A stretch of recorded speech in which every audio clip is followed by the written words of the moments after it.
PEO stands for Professional Employer Organization.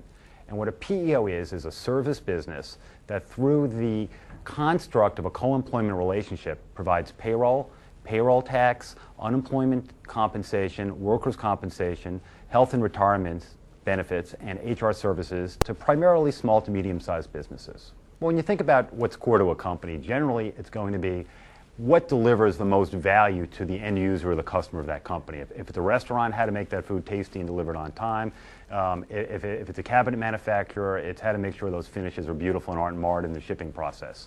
When you look at the services that a PEO provides, they tend to be very internally focused and not customer focused. And they also tend to be very administrative, and we like to call that administrivia. So in terms of payroll taxes, shopping for insurance, explaining to your employees the benefit plans, explaining to them the 401k options, enrolling employees in those plans, complying with any number of government reporting obligations on health and safety, payroll taxes, that doesn't add value to the customer of that business. And those can be easily outsourced to a third-party vendor without affecting the primary revenue-generating relationships that a business has with its customers. If you went back to 1900, there were very few regulations in this country that affected businesses and how they employed their workers. As part of the great reforms, both of the reformist era, Upton Sinclair, the FDA, things like that, going through the Depression and then ultimately the Great Society programs, a number of rules and regulations that affect employment have just mushroomed. Even today, you read that the top thing in the newspaper is the government is going to deputize the business owner to make them the primary way to enforce our immigration laws.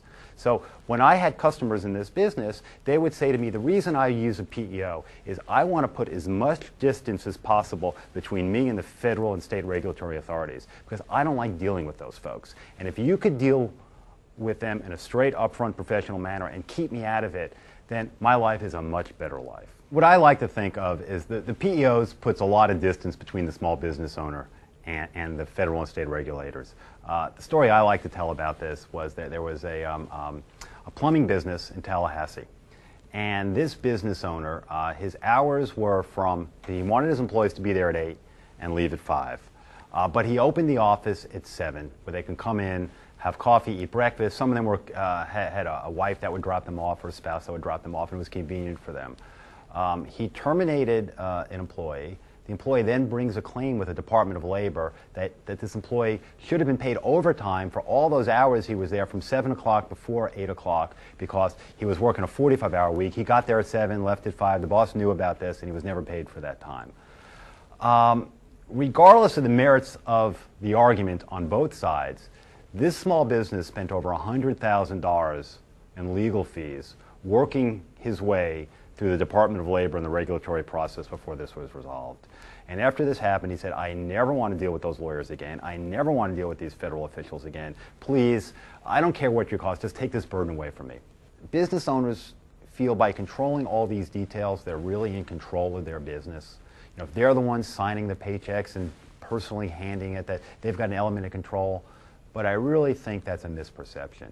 They really get more control over what makes that business happen by giving up control over the small things and focusing on the big things. And if they're willing to do that and take that leap of faith that I'm not really giving up control of my business, I'm just delegating these services, and now I'm really going to be in control because I'm going to focus on my customers, that's what will make those businesses successful.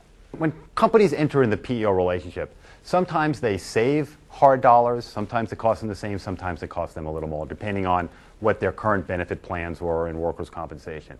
But the primary reason people outsource, and this is true not only with PEOs but with other businesses, is to avail themselves of world-class services with up-to-date technology, with access to a whole bunch of specialists on a shared service model that they could not afford on their own as a small business person. But for that small business person, if we can give them back 5 hours a week, an hour a day of their time, that's probably the most valuable resource that they can't buy from anybody else. And if we free up that time for them and give it back to them, that's what's going to make that business happen. That's what produces revenue. That's what comes up with the new product ideas. That's what visits the client or the customer on a daily basis. That's what follows up on the problems in the business. Those 5 extra hours a day. So if I could free that up, then I've done a very valuable service for these small businesses. Another benefit of PEOs is risk transfer. They really are an insurance policy. against making mistakes. It's very easy to make mistakes. When I was running a PEO, we used to go to the bank the day after the tax filing deadline for state taxes, and you'd see all these small business people filing a day late. Well, they're subject to fines and penalties. They were a great pool of potential clients for us. We say, you know, if you used our services, you wouldn't be here. One, you wouldn't be spending the time waiting in line. Two, you wouldn't be late, because we have that down pat. It's regularized, it's computerized, it gets electronically wired to the government on the right day, and we'll do that for you. It's hard for people to understand the risk until they've made a mistake and they see what it could really do to their business. So if everything's running perfectly, a lot of times they're just lucky because they don't really know that they're not doing everything perfectly. And you know, I'd like to think is that most companies that use PEOs are companies that want a better agenda. They want to comply with laws. They want to treat their employees fairly. They want to have a good workplace to motivate their employees. They want to have an array of benefit plans. They want to have a professional person speak to their employees in a professional manner about those benefit plans. And a lot of times they can't do that all themselves. And for those who want the better agenda, the PEOs deliver that agenda. PEOs can't always guarantee that they're going to lower your benefit costs, because sometimes their plans are much richer and have a better array of benefits, or have better features, have more access than the small person would otherwise be able to buy on their own. But what they can do is smooth out the volatility of those costs. When you're a small group and you're buying insurance, if you have a shock loss, which is a significant claim in any given year, that can have a dramatic impact on your rate structure in years 2, 3, 4, and 5. So if you have an employee who had a heart attack or needs hospitalization, or if you're in a blue-collar business and there was a workers' compensation accident where somebody pulled out their back or hurt their arm, those costs become embedded in that small employer for many, many, many years.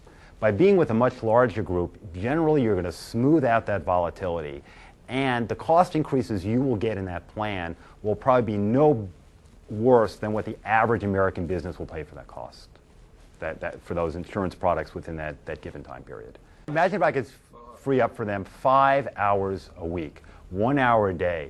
How many more customer visits could they make? How many more products can they invent? How many more employees could they interview to upgrade their team? And how much more time can they go to Johnny's baseball or soccer games? I mean, free up their family time. Those 5 hours are probably the most valuable thing that they can't buy anywhere else.